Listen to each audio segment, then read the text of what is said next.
Velice děkuji organizátorům Lence, že tady můžu být, je to pro mě velká čest. Omlouvám se, že musím mluvit anglicky, ale rozhodně byste nechtěli, abych to zkoušel v jiném jazyce. Budu hovořit o příjemcích informací od oznamovatelů, já jim tady budu říkat příjemci. A na téhle konferenci se setkáváme s lidmi, kteří se nejčastěji zaměřují právě na tu osobu oznamovatele, protože ti jsou ty klíčoví. Ovšem, když zkoumáme celý ten proces oznamování, tak zjišťujeme, že druhým nejdůležitějším hráčem jsou právě ty, kdo přijímají ty informace, protože na nich závisí, co se potom s tím oznámením stane, jestli bude ignorováno, anebo jestli udělají něco, aby tu situaci napravili. Budou stát i u toho rozhodnutí, jestli budou učiněna nějaká odvetná opatření a nebo ne. Chtěl bych se tedy zabývat právě těmi příjemci. Hodně často se říká, že primárně by měli oznamovatelé svá oznámení sdělovat interně, měly by tam být interní mechanismy a je tady důležité, aby se zachovala korektně vůči nim ta jejich společnost.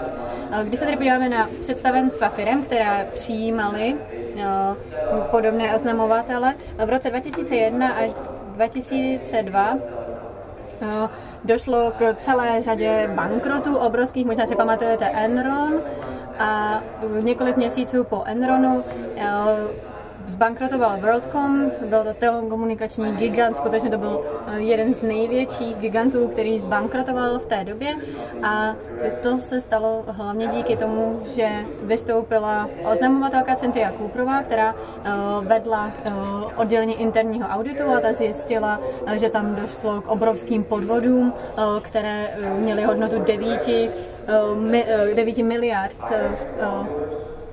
9 miliard dolarů. Když se to dozvěděli, tak propustili ty, kteří za to byli zodpovědní a vyhlásili bankrot. A akcionáři díky tomu získali zpět miliony dolarů a hlavní kontrolor, hlavní vedoucí účetnictví a také hlavní finanční ředitel, potom všichni vypovídali u soudu a díky tomu šel na 25 let hlavní vedoucí té firmy do vězení. Když se podíváme na druhou krizi, která postihla Ameriku v roce 2008 a která se týkala, už to tady bylo zmiňováno, nekvalitními hypotékami. Předtím, než to všechno prasklo, tak se snažili svoje představenstvo zaměstnanci varovat před lidmi, před tím, jak celý ten systém funguje, že tedy hypotéky jsou poskytovány lidem, kteří si je nemůžou dovolit. A příkladem je právě už zmiňovaný Richard Bowen, kterého zmiňoval Mark Worth. Ten rozesílal opakovaně e-maily představenstvu a svým nadřízeným o tom, co se děje v tom oddělení hypoték. Nakonec Citigroup musela zaplatit jako odškodné a jako pokuty 7 miliard dolarů. A tohle tedy vyšlo na povrch, když se naplno rozhořela ta krize a o něčem z toho bychom nevěděli, kdyby to nezmínil Richard Bowen, ovšem nikdo nebyl potrestán, nikdo neskončil ve vězení. Takže zatímco v prvním případě to představenstvo firmy se zachovalo velice dobře, všechno zveřejnilo, vyhlásilo bankrot, zbavilo se těch lidí, kteří za to mohli. V roce 2002 se dokonce představitelé téhle firmy stal člověkem roku podle magazínu Times. Na druhou stranu příklad Citigroup nakonec zbankrotovala sama od sebe, spustila krizi v Americe a představenstvo vůbec nic nedělalo, byť o těch praktikách s hypotékami vědělo. To znamená, že tohle jsou dvě možnosti, jak to může dopadnout, když se oznamovatel obrátí na představenstvo, tedy nejvyšší orgán ve firmě. Další možnost, na koho se může oznamovatel obrátit, pokud to nechce udělat interně, také externě, to jsou regulační úřady, to může fungovat, abych vám dal jeden takový snadný příklad. V roce 2001 firma Symbol Technologie, tak jeden z jejich zaměstnanců poslal anonymně dopis Komisi pro cenné papíry, která je tedy regulačním úřadem pro cenné papíry, a on jim sděloval, že tam dochází k podvodům v účetnictví a začalo tedy trestní stíhání představitelů této společnosti a ukázalo se, že tedy neplatili řádně daně, museli tedy zaplatit nejenom pokutu v hodnotě 7 milionů, ale zároveň i svým akcionářům vyplatili 138 milionů. To je tedy ten pozitivní příklad, ale možná jste slyšeli od Bernie Madoffovi, který měl velký investiční fond, který mu velice dobře vynášel a externí analytik Harry Markopolos zjistil, že je téměř nemožné, aby legálním způsobem měl takovéhle zisky a neustále upozorňoval Komisi pro cenné papíry, že tohle není možné a že určitě tam je nějaký problém. Ukázalo se, že v letech 2000 až 2008 jim poslal neskutečné množství upozornění.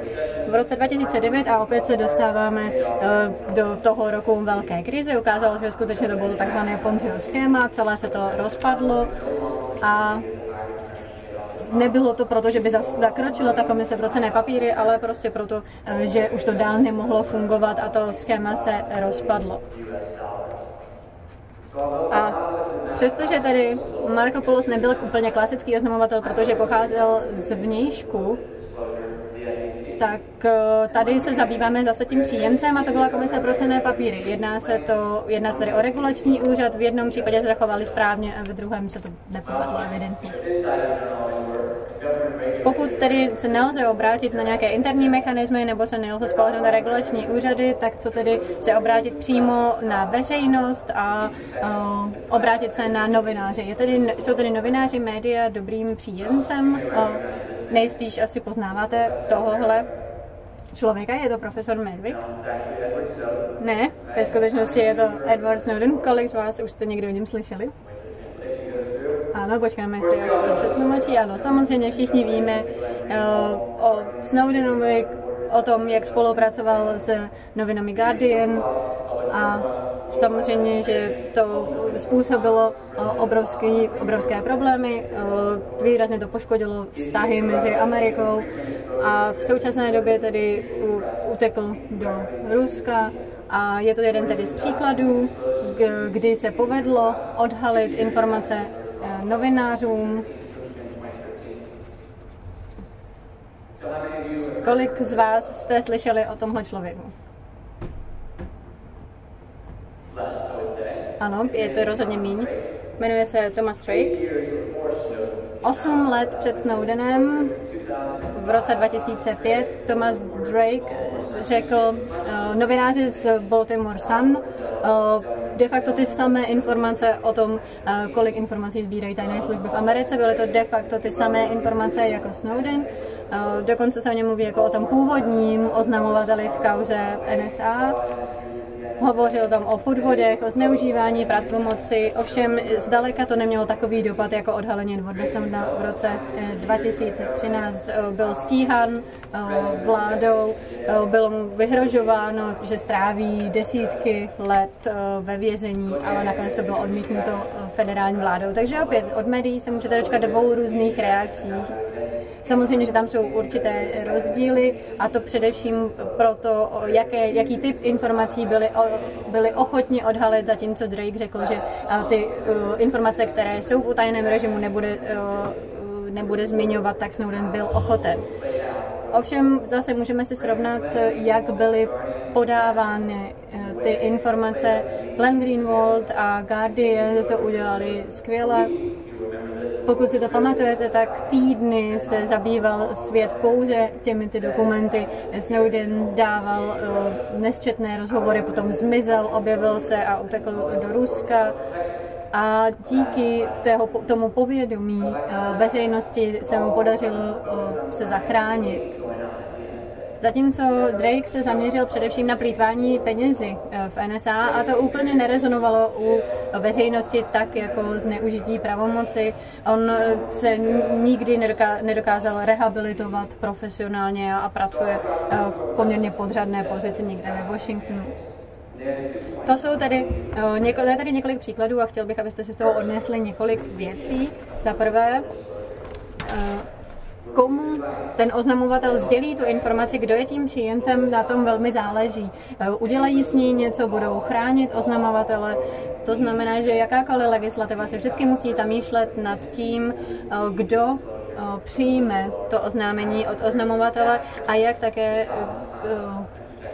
je podpořit v tom a dodat jim odvahu skutečně s těmi věcmi něco udělat. A ať už se tedy jedná o nějaký úřad, anebo se jedná o nějaké interní orgány, anebo se jedná o média, tak může to dopadnout různě, jak jste sami viděli. A reakce může být různá. A druhá věc, kterou chci, abyste si odnesli, je, že tady nejsou žádné jednoduché odpovědi. Těžko můžeme říct, vždycky se obraťte na média, vždycky se obraťte na úřady, vždycky se obraťte na nějaké interní mechanismy. Vždycky tedy můžeme očekávat různé reakce v různých případech, protože to nejsou jednolité entity, vždycky jsou tam konkrétní lidé, kteří budou na toho oznamovatele nějakým způsobem reagovat a může to být pokaždé jinak z nějakých různých důvodů.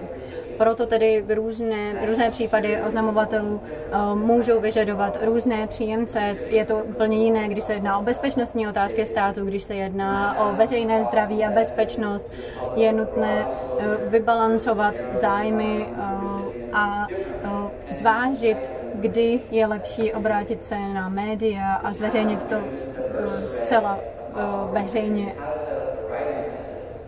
A otázka tedy je, jak nastavit dobrá pravidla, jak pro oznamovatele, tak pro ty příjemce. Většina zákonů na ochranu oznamovatelů tak velice málo mluví o odpovědnosti, kterou má ten příjemce a co by měl udělat. Většinou se zaměřují na to, že ten oznamovatel by neměl být terčem nějakých odvetných opatření, ale to je asi tak všechno. To bych tedy chtěla dneska udělat. Zaměřit se na ty příjemce. Přičemž tady máme dva hlavní cíle, kterých se je týká, to znamená zamezit pokračování těch nekalých praktik a ochraňovat před odvetnými opatřeními. Když tedy se podívám konkrétněji, takže nejdřív bych chtěl nastínit, kdo vlastně těmi příjemci jsou, jaké jsou různé typy v veřejném i v tom soukromém sektoru. Dále bych chtěl hovořit o 3 hlavních legislativních modelech o oznamovatelů a jakým způsobem do nich zapadají ty různé typy příjemců a potom budu hovořit o nejlepších praktikách právě v té oblasti příjemců, kterým se dobře daří dosahovat obou těch cílů, tedy zamezit pokračování nekalých praktik i ochránit před odvetnými opatřeními. Kdo jsou tedy ti příjemci? Přičemž bavíme se tady o tom, aby nějakým způsobem dokázali zareagovat na ty informace, které se jim dostane od oznamovatele. Že mohou ho ochránit před odvetnými opatřeními. Takže většinou příjemcem nebude spolupracovník, nebude to rodina, minimálně ne v tom formálním slova smyslu. Bude to většinou někdo z těchto 3 úrovní, bude to někdo na té interní úrovni, to znamená v rámci té organizace, nebo to bude nějaký regulační úřad, anebo to bude veřejnost. V každém případě tam určitě budou nějaké problémy, nějaké výzvy a budou přinášet nějaká pozitiva. Každý z těch příjemců a každý z těch různých příjemců má své různé vlastní cíle. Někteří budou mít větší zájem na tom, aby se přestala odehrávat ta nekalá aktivita. Někteří budou chtít spíše chránit toho oznamovatele. Pro některé bude nejdůležitější utajit to před veřejností. Takže u každé z nich můžou existovat i nějaké podkategorie a může tam být nekonečné množství možností, ale pojďme se tedy na to podívat. Co se týče těch vnitřních, interních příjemců, znamená, že tady jsou uvnitř té organizace, to znamená, že mají loajalitu vůči té organizaci stejně jako ten oznamovatel. Už jsem tady zmiňoval představenstvo, to je typický příjemce pro oznamovatele, ale je tam ještě celá řada dalších možností. Může to být přímý nadřízený manažer, může to být někdo z personálního oddělení, může to být někdo z odborů, může to být někdo z vyššího managementu a určitě má mnoho výhod dodávat odvahu whistleblowerům, aby jako první se obraceli na někoho uvnitř té organizace, protože je lepší se to dozvědět včas, než malé problémy přerostou ve velké problémy a mohou to řešit. a dozví se tedy o tom včas. To znamená, že velmi často je mnohem efektivnější vyzývat lidi k tomu, aby vystupovali jako oznamovatelé a nahlašovali interně. Není nutné řešit nějaké externí vyšetřování, je možné všechno vyřešit v rámci té organizace, mnohem méně to narušuje chod té organizace. Nevýhodou samozřejmě je, že je velice snadné potom takové oznámení ututlat, pokud se jedná o interního příjemce, může blokovat, filtrovat oznámení, protože je to méně viditelné vnějšímu světu, to znamená, že na to méně je dohlíženo, co se skutečně s těmi oznámeními děje. Co se týče externích regulačních úřadů, ty tedy mají zodpovědnost vůči společnosti jako takové, jedná se tedy o nějaké státní úřady, typicky třeba je Komise pro cenné papíry, které už jsem zmiňoval, dalšími příklady by mohly být například různé monitorovací a kontrolní úřady, může to být ombudsman, pokud je třeba zodpovědný za prosazování zákona o oznamovatelích, může to být externí auditoři, může to být kongres, může to být nějaká dozorčí rada. Opět jsou tedy nějaké výhody, protože je to lépe kontrolovatelné a je to transparentnější. Zároveň to také umožňuje lépe kontrolovat dodržování zákonů, ale může to pro tu organizaci být velice problematické, může to narušit jejich chod, může to být také velice drahé pro danou organizaci, protože se musí třeba hájit u soudu nebo musí spolupracovat s nějakým tím úřadem na odhalování a prověřování těch informací. Tím spíš, pokud se třeba ukáže, že ty informace nebyly relevantní nebo pravdivé. Poslední tedy možnosti, nevýhodami je, že můžou uniknout nějaké citlivé informace na veřejnost a dalším aspektem je, co vlastně je cílem těchto úřadů ve vztahu k tomu oznamovateli, jestli ho chtějí spíše chránit nebo od něj dostat informace a tak dále. A poslední možnosti, místo toho tedy, aby se obrátili na nějaký interní orgán anebo nějaký regulační orgán, tak kontaktují novináře, nějaká média, například Guardian, a komunikují tedy tu zprávu zcela veřejně. V poslední době ale jsou to i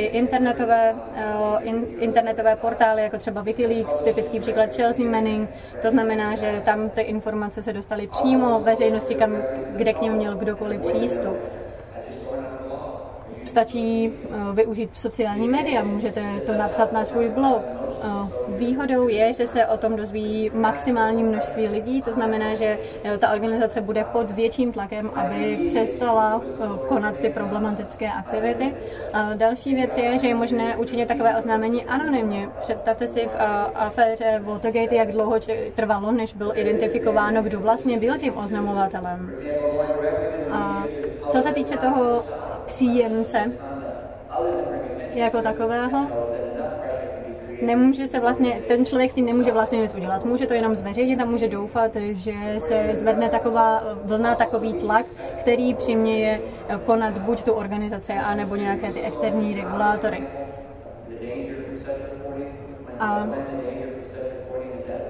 A samozřejmě, že hrozí problémy, například budou vyzrazeny tajemství, obchodní tajemství a tak dále. Někdy se říká, že obrátit se na média je to ta nejlepší ochrana pro oznamovatele. V Americe skutečně média sehrávají velkou roli v tom, že je ochráněna anonymita oznamovatelů a myslím si, že je to také velice dobrý nástroj, jak zaktivizovat veřejnost a dostat je na stranu oznamovatelů. To jsou tedy ty 3 hlavní roviny příjemců. To byl tedy takový velice stručný přehled a víme už tedy, na koho se může oznamovatel obrátit. Další otázka je, jak může vypadat následný proces a jestli nějaký typ příjemců je v něm zvýhodněný. Protože vždy, když se vytvářejí zákony, tak je nutné se vyrovnat s tím, jak vypadá zájem veřejnosti, jak vypadá organizační zájem. Ten může preferovat některé příjemce před jinými. Některé situace vyžadují, aby oznamovatelé některé zákony vyžadují, aby oznamovatelé nejdřív zveřejnili informace interně, aby mohli být chráněni. Jiné naopak vyžadují, aby to nejdříve bylo externí oznámení a interní vůbec neumožňují. Některé zákony vyžadují, aby společnosti měly interní kanál, některé vyžadují, aby existoval systém přechodu od interních na vyšší úrovně externích. A chtějí, aby oznamovatel přecházel z jedné úrovně na další. A i když je identifikován nějaký konkrétní příjemce v zákoně, tak zákon samotný obvykle neříká zcela jasně, jak by měl tento příjemce na přijaté oznámení zareagovat. A to proto, že jednotlivé zákony mají rozdílné cíle. Když se podíváme na zákony na celém světě, zjistíme, že v zásadě existují 3 modely zákonů o whistleblowingu a oznamování. Mám tam model, který se brání odvetným opatřením, strukturní model a model odměn. Tyto 3 různé modely se staví k příjemcům velmi různým způsobem. Co se týče modelu boje s odvetnými opatřeními, jak ten pomýšlí na příjemce? Tohle je ten nejběžnější typ. Jeho cílem je chránit oznamovatele před odvetnými opatřeními. O tom jsme dnes slyšeli hodně. Jak řekl Mark Worth, často se to dělá tak, že jim dáváme právní nárok, který může ex post použít poté, co proti ním bylo podniknuto nějaké opatření. V tomto modelu příjemci jsou lidé, kterým whistleblower, oznamovatel, může nahlásit svůj případ a pak získat nějakou ochranu. Pokud oznámení učiní někomu, kdo není v zákoně vypsán, pak má smůlu a nikdo ho neubrání. Například pod zákonem Sarbanes-Oxley ve Spojených státech, tam se chrání korporátní oznamovatele a výslovně se říká, že tady jsou 3 různé typy příjemců. To je externí regulační orgán, interně nějakému manažerovi nebo interně někomu, kdo je nadřízený. Zákon tady nedělá žádné preference, je jedno, co si vyberete. Co tady celé chybí, je veřejnost. Neexistuje tedy žádná ochrana pro oznamovatele, kteří sdělí informace médiím nebo veřejnosti. Poté, co učiní své oznámení některé z těchto 3 možností, pak existuje tady povinnost příjemce nemstít se vůči tomu. Nicméně není tady nic o tom, co má příjemce udělat s tou samotnou informací. A nevyžaduje se po něm, aby něco udělal, proto aby oznamovatele chránil. Jenom mu neumožňuje zavádět v důsledku toho nějaká odvetná opatření. Tohle můžeme srovnat s tím, jak jsme mluvili ve Velké Británii, zákon PIDA. Tam je to jiné oproti Sarbanes-Oxleymu, protože tam jsou ty samé 3 vrstvy, o kterých jsme mluvili, a je tam jasná preference pro jeden typ příjemce, a to je ten interní. Vyžaduje, aby se nejdříve informace oznámila interně, protože chce, aby oznamovatel, který jde výš k regulačním orgánům, měl lepší informace v ruce. A pak dále ještě, když jde za veřejností. A každý ten jednotlivý krok vyžaduje, aby si ten oznamovatel byl jist obsahem své zprávy. A jeho motivace v tomto momentu už bude přísně sledovaná. Je pro oznamovatele obtížnější a obtížnější vyhrát v nějakém boji proti odvetným opatřením, když musí jít k regulačním orgánům a pak za veřejností. Tento zákon očekává, že oznamovatel projde jednotlivými kroky a že externě se tedy tím pádem budou hlásit jenom ty nejdůležitější, nejzásadnější problémy. Nicméně tohle má také své potíže samozřejmě. Tento model zcela jasně dává oznamovatelům preferenci pro konkrétní typ příjemců, pokud tedy si je oznamovatel toho zákona vědom, což není nutné. Tyto zákony nejsou jednoznačné v tom, který příjemce je jejich z hlediska nejlepší, co se týče vyvážení interního a externího oznamování. Obecně platí, že oznamovatel by měl mít co nejvíce možností, abychom se vyhli možnosti, že bude o jeho zprávě pochybováno poté, co bude učiněno, protože nebyla učiněna správné osobě. Některé zákony jsou ale velmi konkrétní v tom, kdo musí být tím příjemcem, aby mohl být oznamovatel chráněn. Jenom interní, jenom externí, co nejširší, procházet těmi jednotlivými stupni. Tento model naplňuje jenom jeden cíl z těch 2, které jsem zmínil dříve, a to je ochrana před odvetnými opatřeními. A možná ani to nedělá moc dobře, protože je to jenom náprava ex post. Co se týče nějaké prevence, ta tam sice má existovat, ale vzhledem k tomu, jak dlouho trvá, než nějaký takovýto případ se dostane do konce, ve Spojených státech jenom asi 20% případů se dostane k nějakému vítěznému výsledku. To reálné procento může být velmi nízké. A samozřejmě tady nemusí ta organizace vůbec nijak proaktivně se snažit oznamovatele chránit. A není tady vůbec žádná povinnost příjemce nějak to špatné jednání samotné vůbec zastavit. Očekává se tady, že na to je ostatní motivace, trestní právo, tlak veřejnosti a tak dále.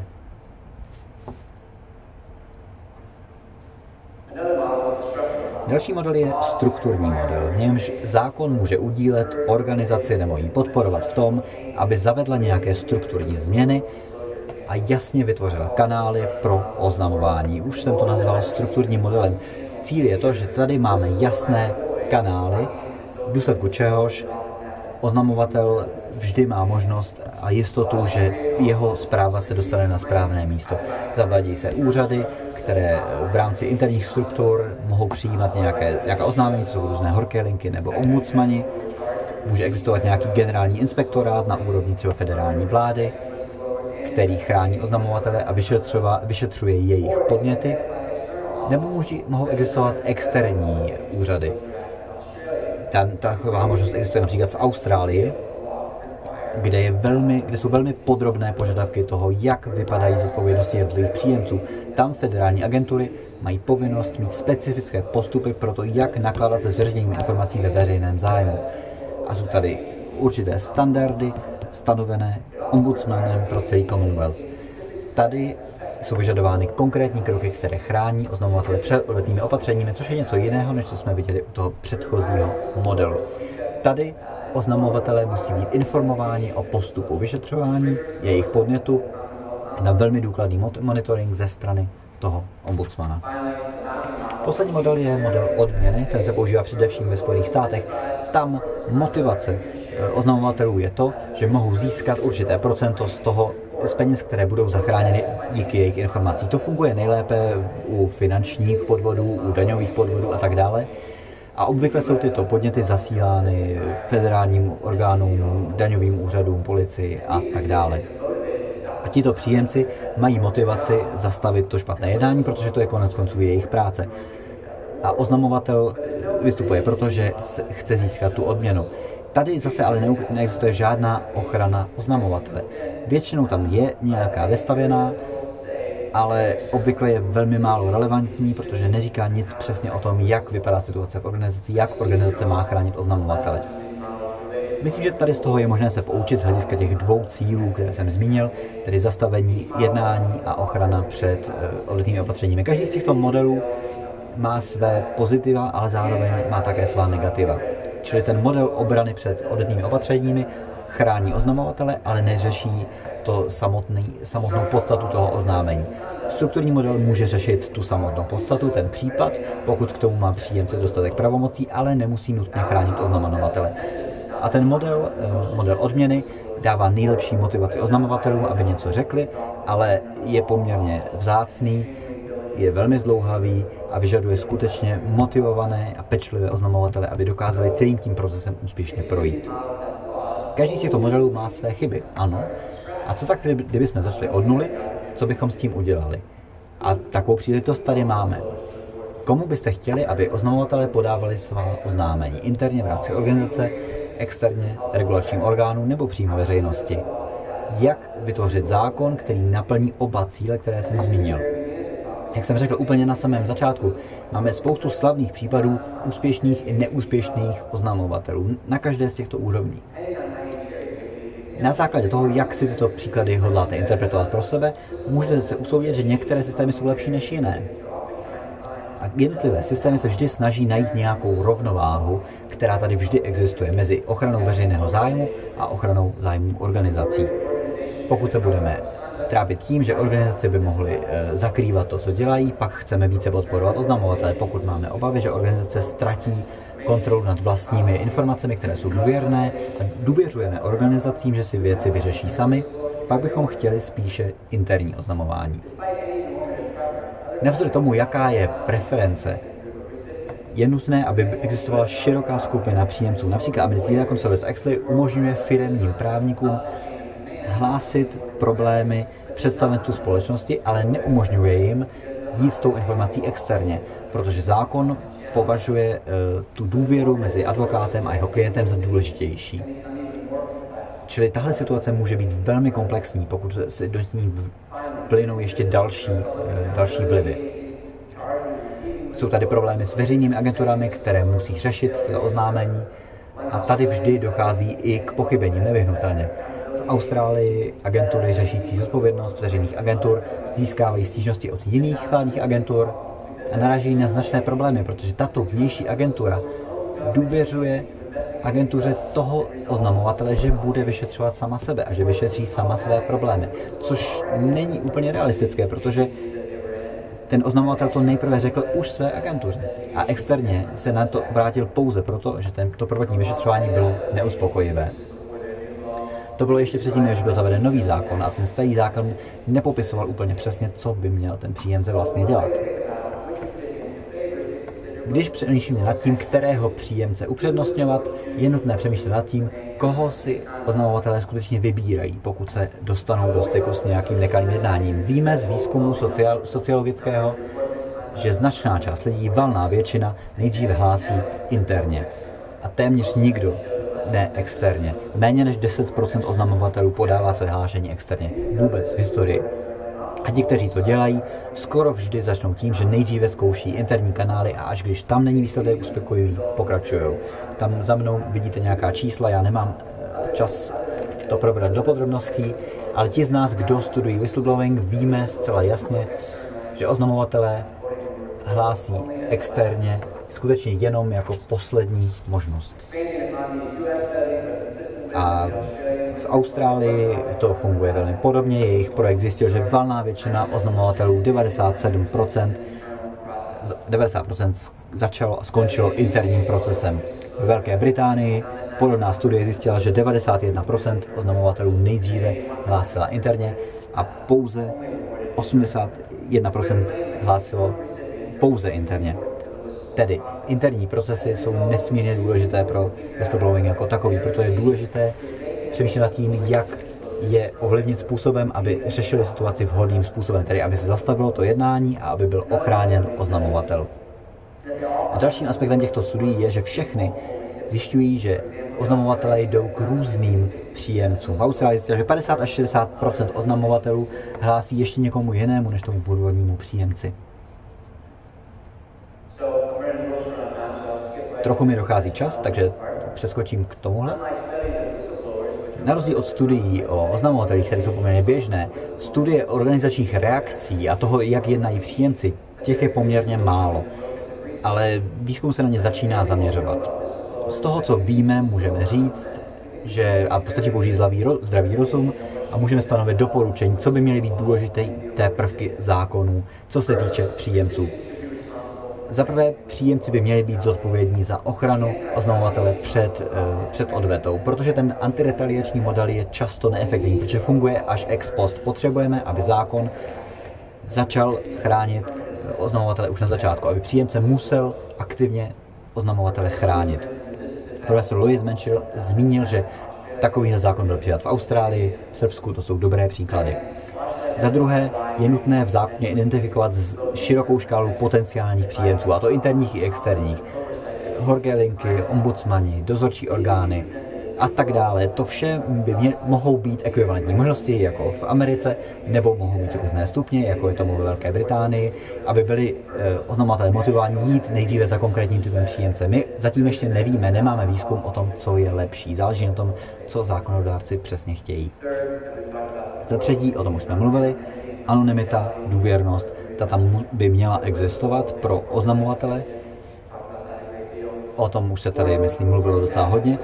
Za čtvrté, hlášení opět oznamovatelům o výsledcích vyšetřování, o tom se tady mluvilo. Je potřeba mít tady zpětnou vazbu mezi příjemcem a mezi oznamovatelem, aby oznamovatel věděl, co se děje s tím jeho oznámením. To je důležité pro integritu celého systému a je to takový kontrolní systém, který ujišťuje, že příjemci skutečně dělají to, co mají, že případ vyšetřují. Evropská rada v roce 2013 ve svém doporučení specificky říká, že oznamovatel by měl být informován o tom, co se na základě jeho zprávy děje.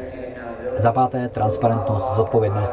Většina modelových zákonů sleduje transparentnost celého procesu a zajišťuje zodpovědnost zvenku. To zejména platí u oznamovatelů ve vládních sférách, protože tam ta vyšetřování nelze utajit. Pokud se oznamovatel rozhodne nezůstat anonymní, pak komentáře oznamovatele k jeho případu by měly být součástí veřejných informací. To jsme viděli ve Spojených státech.